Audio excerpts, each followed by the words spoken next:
What is up, everybody? Welcome back to my channel. Today we're here at Lake Julian Disc Golf Course for another Formwork Friday. We're trying to go up a little bit as far as distance and rim size goes. On the way up, moving up with forehands, we're on the way to 12 and 13 speeds, but right now we have 9 and 10 speeds. This is the Mint Discs Diamondback. This is the Discmania PD. Can I add enough arm speed to maintain integrity over these 9 speeds without absolutely over torquing them? I think that's going to be a big issue for me. So let's try it.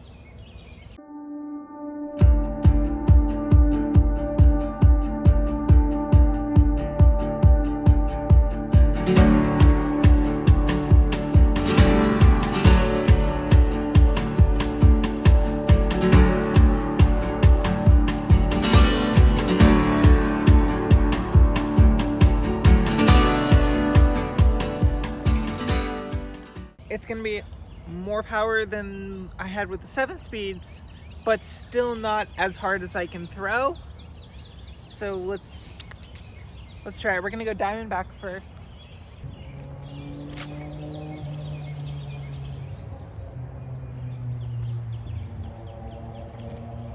That looked pretty good.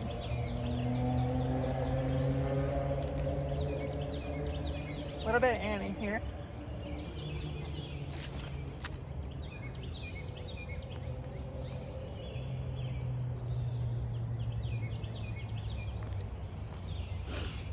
I think once you figure out the basic timing sequence of any new style, it's just going to take time at the speed slot you're at, and the feel for a slightly faster rim is going to come pretty easily. So if I continue to just walk my way up, should be pretty good with distance drivers soon, right? We are going to try to get some turn and drift out of this shot with these, but these are getting faster to the point where if I don't throw them fast enough, they're just an overstable driver.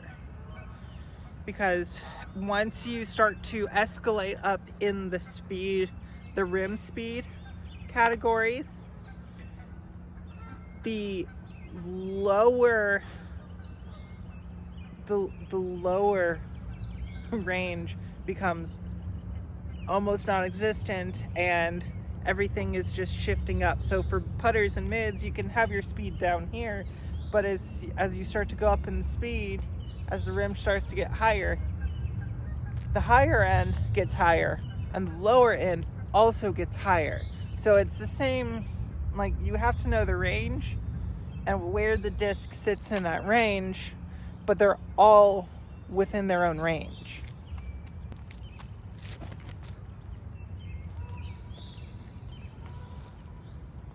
Helpful tree direction.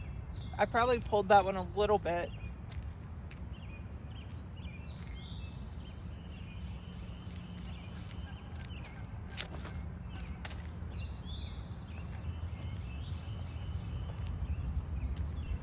So as far as forehand goes, I think the PD is still going to be more stable, even though it's a straighter PD and it's a little bit flippier. It's still a PD. It's not designed as the -2.2, and the Diamondback shows the -2.2 more on a forehand because I can't get as much RPMs or as much spin on it. So on a backhand, the RPMs match the speed a little bit better, so I can really juice up on it. But because it's still just a 9-speed forehand, I have to be a good bit more precise, because if I just torque on it and smash it as hard as I can, I'm probably going to get it to cut roll. And I don't always want that. So on this hole, we should see, I'm going to hit him on a hyzer. We should see a little bit of a stand up and then it push out that way. These are probably more of a comfortable forehand speed for me than the 7 speeds were. 7 speeds felt a little touchy. These feel a little bit more point and shoot. It's just a firm, crisp throw, and I don't have to back off on it at all. But I'm also not trying to go max power here.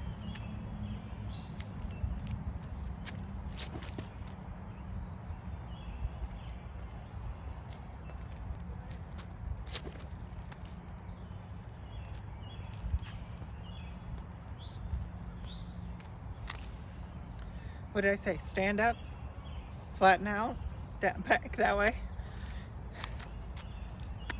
All right. Now we're gonna go test and see the upper end threshold, because we hit the lower threshold. We're there, we're getting the discs to do what we're trying to get the discs to do. Now, can we find the upper threshold? What is too much power? Because that's also a possibility. So especially with these two, it's harder for the PD, for the Omen, for the more overstable versions of the 9-speed, 10-speed, but for these that are the straighter kind of flip up to flat and then fade options, because they have the tendency to flip up on a backhand, they have the tendency to overturn on a forehand if you're not careful. So I'm gonna hit these soft hyzer, maybe flat depending on how my wrist comes out, and I'm going to, as they say, give it the beans and really hit it pretty good. And let's see how it responds to a lot of power and probably some poor placement on the spin.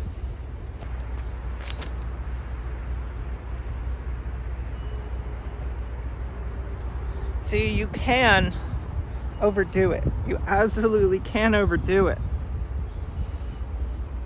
because that's not close to the basket.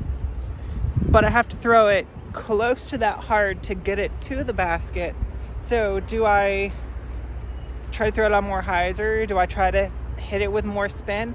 Do I just throw a faster speed disc, or do I just throw a backhand? All of these things are thought processes that go into my head whenever I'm stepping up to a new tee pad or a new hole. And most of it's just looking at the shot. I'm like, this is the shot I need. But every once in a while, you see the tee sign, you're like, I don't know if that disc can go that far.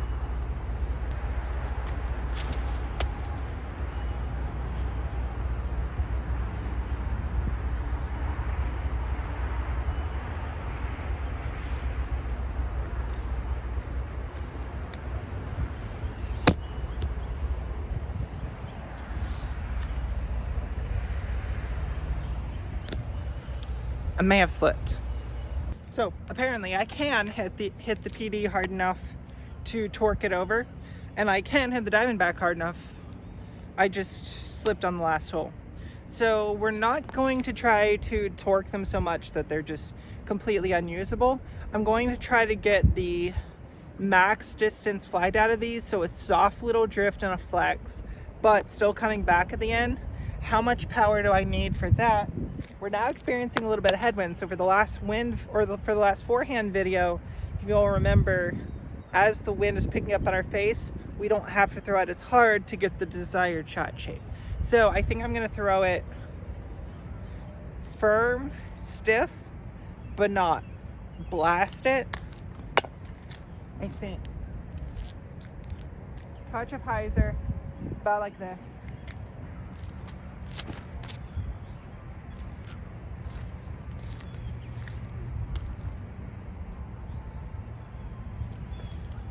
Pretty usable.